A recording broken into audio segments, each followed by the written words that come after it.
Vamos lá. Vai pra Pomerode lá. Aqueles alemães que fizeram aquele arranjo social, eles vieram de uma cultura diferente, com um status de desenvolvimento diferente, e aquela cultura se estabeleceu ali em Pomerode. Por mais que eles fossem mais pobrinhos, eram lavradores, né? Você constrói uma mini sociedade de confiança entre eles, a escolinha deles vai falar alemão, tá, Aí um deles deu certo, fez uma cervejaria, outro fez uma fábrica de chocolate, outro fez não sei o quê. Aí todo mundo começa a subir, um contrata o outro. Esse tipo de sistema de relação, entendeu? Com núcleos familiares sérios, basta ver assim, as empresas sempre têm um nome de uma determinada família. Ele é muito vencedor quando comparado a um sistema de relação social em que as pessoas estão destruídas, atomizadas, e hoje vítimas de uma cultura de massa extremamente sexualizada. Não tem comparação. Aí vai perder. Aí quando perde, as pessoas vão querer procurar razões pra falar que o cara de Pomerode cresceu em detrimento do outro, mas não foi, não é detrimental. Nunca é detrimental. Isso é um besteirol. O crescimento de comunidades, especialmente quando a gente pega comunidades que foram vítimas de preconceito. Os japoneses, quando vieram para o Brasil, foram muito vítimas de preconceito. Demais. Falavam uma língua que nem era uma língua indo-europeia. Então ela não tem um sistema de correspondência que você vai conseguir encontrar. Era tudo muito complicado.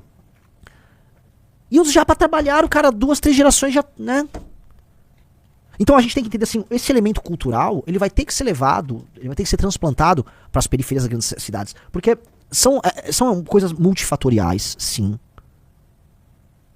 E esses fatores incidem e eles um agrava o outro. Você tem, sei lá, elementos que são angulares, né? A questão da ausência paterna, ela é um elemento angular, tá? Porque ela afeta muito, ela vai afetar o desempenho na escola, o jovem ser meio rebelde, ela vai gerar tanto uma menina problemática quanto um menino problemático.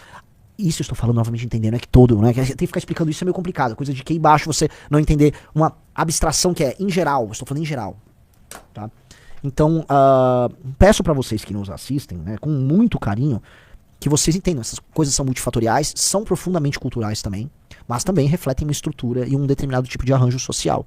E o Estado brasileiro se adaptou a isso. Então você vai pegar políticos populistas, como é o caso do André Janones, o que o André Janones faz? Ele fica lá, vamos produzir mais auxílio pra mãe solo, mais auxílio, a mãe solo precisa de assistência, mais auxílio pra a mãe solo é uma guerreira. Várias são guerreiras. Várias.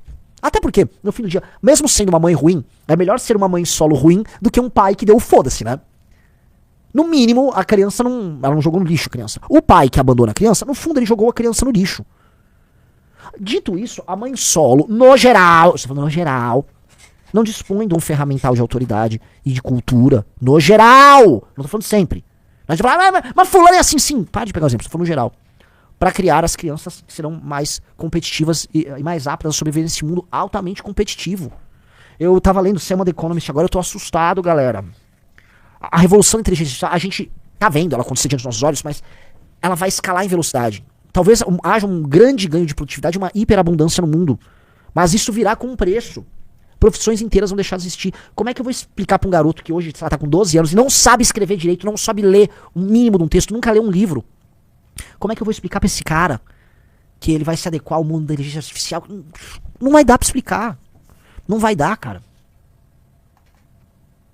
Não vai dar. Não vai dar. E é muito cruel isso.